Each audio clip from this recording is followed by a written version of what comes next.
जय हिंद जोहार। मैं अमरीश कुमार आईएएस एकेडमी से। आज हम लोग जेएसएससी सीजीएल के लिए एक बहुत महत्वपूर्ण जो है टॉपिक हिस्ट्री, उसके बहुत महत्वपूर्ण जो है तथ्यों और जो है कॉन्सेप्ट पे हम लोग डिस्कशन करने जा रहे हैं। इससे आपको कम से कम 3 से 4 प्रश्न आ जाएंगे आपके इतिहास के।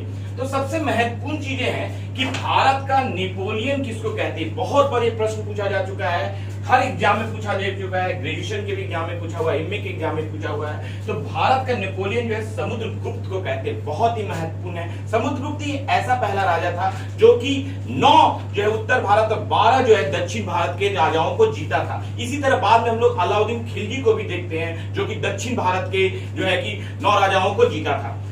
उसके बाद भारत का शेक्सपियर किसे बोलते हैं, कालिदास बहुत ही महत्वपूर्ण है। गुप्ता पीरियड में चंद्रगुप्त द्वितीय के दरबार में कालिदास का बहुत सारी इसने रचनाएं की। मेघदूतम हो या अभिज्ञान शकुंतलम हो या कुमार संभव हो या ऋतु संहारन हो, बहुत सारा ये इन्होंने रचनाएं की, इसलिए इसको भारत का शेक्सपियर कहते हैं। दूसरा बहुत महत्वपूर्ण है भारत का मैकियावेली किसको बोलते हैं, चाणक्य, इसको विष्णुगुप्त बोलते हैं। आप लोग जानते होंगे चाणक्य। और सबसे महत्वपूर्ण इसका नाम है कौटिल्य। इसने एक बहुत अच्छी पुस्तक लिखी थी अर्थशास्त्र। अर्थशास्त्र याद रखिएगा, राजनीति पे आधारित है।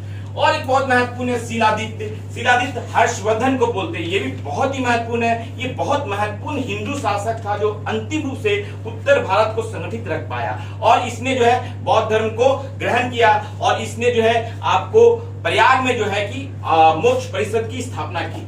इसके बाद देखते हैं वेनसांग किसके काल में आया। बहुत ही महत्वपूर्ण प्रश्न है, ये हमेशा एग्जाम में आता है। वेनसांग किसके काल में आया, ये चंद्रगुप्त द्वितीय। वेनसांग जो है हर्षवर्धन के काल में आया था। हर्षवर्धन जो था 609 से लेकर 647 तक था, उसके समय 606 से 647 तक था। तो ये हर्षवर्धन के समय में वेनसांग चीनी यात्री था, वो आया था।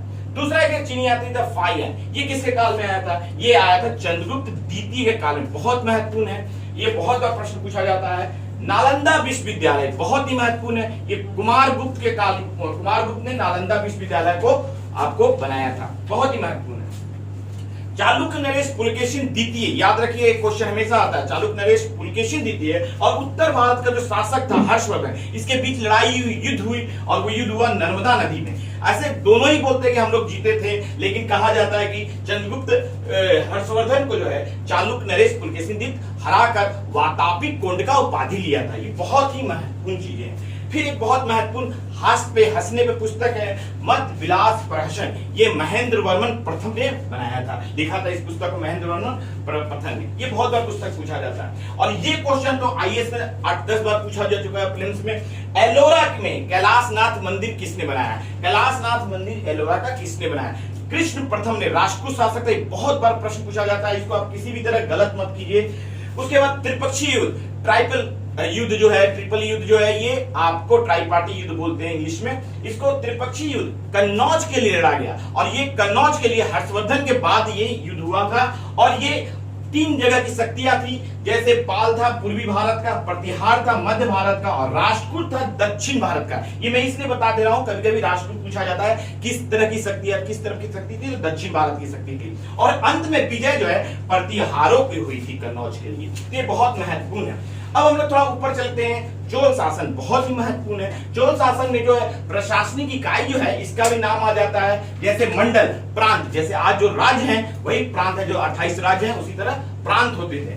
कोटेम, कोटेम जो कमिश्नरी, आज हम लोग जानते हैं झारखंड में कमिश्नरी है और ये 5 कमिश्नरी है, प्रमंडल बोलते हैं। नाडु जिला, झारखंड में कितना जिला है, 24 जिला है, इसको नाडु उसमें बोला जाता था जिला को। कुर्रम गांव, तो गांव ग्राम बोला जाता था। तो ये इसकी प्रशासनिक इकाई जो है चोल साम्राज्य की है। चोलों की राजधानी पहले उरैरू थी, बाद में तंजौर किया। तंजौर किसने किया, विजययाला ने किया। विजययाला ऐसा शासक था जिसने उत्तरवर्ती जो है आपको चोल वंश की स्थापना की। पहले एक चोल वंश था अशोक के समय, उसके बाद 8वीं शताब्दी में चोल वंश की चोल साम्राज्य के संस्थापक जो है विजययाला हुए। विजययाला का महत्वपूर्ण है, इसने नर केसरी की उपाधि ली। बहुत ही महत्वपूर्ण प्रश्न है, ये हमेशा परीक्षा में पूछा जाता है। इसके बाद सबसे महत्वपूर्ण है जो यूपीएससी का फेवरेट क्वेश्चन है, राज राजेश्वर मंदिर। ये शिव का मंदिर है, इसको बनाया था राजाराम प्रथम ने। ये शैव धर्म को भी एक्सेप्ट कर लिया था राजाराम प्रथम ने। तो राज राजेश्वर मंदिर हमेशा ही प्रश्न पूछा जाता है। इसके बाद एक महत्वपूर्ण प्रश्न है राजेंद्र प्रथम।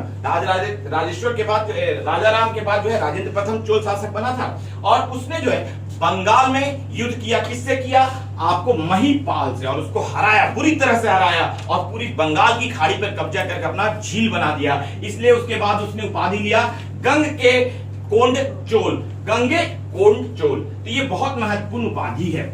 इसके बाद देखते हैं सबसे महत्वपूर्ण चीज है चोल साम्राज्य का, जो मेंस में भी प्रश्न पूछा जाता है, आईएएस से लेकर पीसीएस में भी, जो है चोल साम्राज्य का स्थानीय स्वशासन। लोकतंत्र का आधार ही है स्थानीय स्वशासन। इसीलिए आज हम लोग देख रहे हैं ग्राम पंचायतों के लिए हर 5 वर्ष में जो है कि इलेक्शन होता है। तो स्थानीय स्वशासन चोल काल का दिया हुआ सबसे बड़ा आपको जो है उपलब्धि है। इसको जो है बाद में अंग्रेज गवर्नर जनरल थे, वायसराय बोला जाता था, लॉर्ड रिपन 1880 से 1884 में उन्होंने भी प्रयास किया भारत में स्थानीय स्वशासन लाने का। और भारतीय संविधान में हम लोग देखते हैं डायरेक्टिव प्रिंसिपल ऑफ स्टेट 40 जो अनुच्छेद उसी के लिए है भाग 4 में, और भाग 9 में 243 अनुच्छेद जो है ग्राम पंचायत के लिए। इसीलिए हम लोग 73वां संविधान संशोधन लाए और 74वां संविधान संशोधन 1992 में लाए ग्राम पंचायत और नगर निकाय के लिए। ये बहुत ही महत्वपूर्ण प्रश्न जो मैं आपको बताने जा रहा हूं। इसके बाद हम लोग देख रहे हैं कि भारत पे 17 बार किसने आक्रमण किया? ये महमूद गजनवी ने आक्रमण किया था, बहुत ही महत्वपूर्ण है।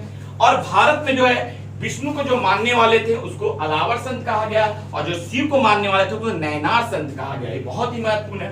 पाल वंश का संस्थापक बहुत बार परीक्षा में पूछा जाता है, गोपाल जो था पाल वंश का संस्थापक था। और ये तो बहुत बार क्वेश्चन यूपीएससी में पूछा हुआ है कि राष्ट्रकूट वंश का संस्थापक कौन था? वो था दंती दुर्ग जो है राष्ट्रकूट वंश का संस्थापक था, बहुत बार पूछा गया। इस बार देखते हैं महमूद गजनवी जो है के बाद जो महमूद गौरी भारत पर आक्रमण किया, और उसमें सबसे महत्वपूर्ण लड़ाई हुई तराइन का पहला युद्ध 1191 में 1191 में, उस जिसमें गोरी को पृथ्वीराज चौहान ने बुरी तरह से हरा दिया। अगर उस समय गोरी को मार देता तो कभी भी भारत पे इस्लाम का राज स्थापित नहीं होता।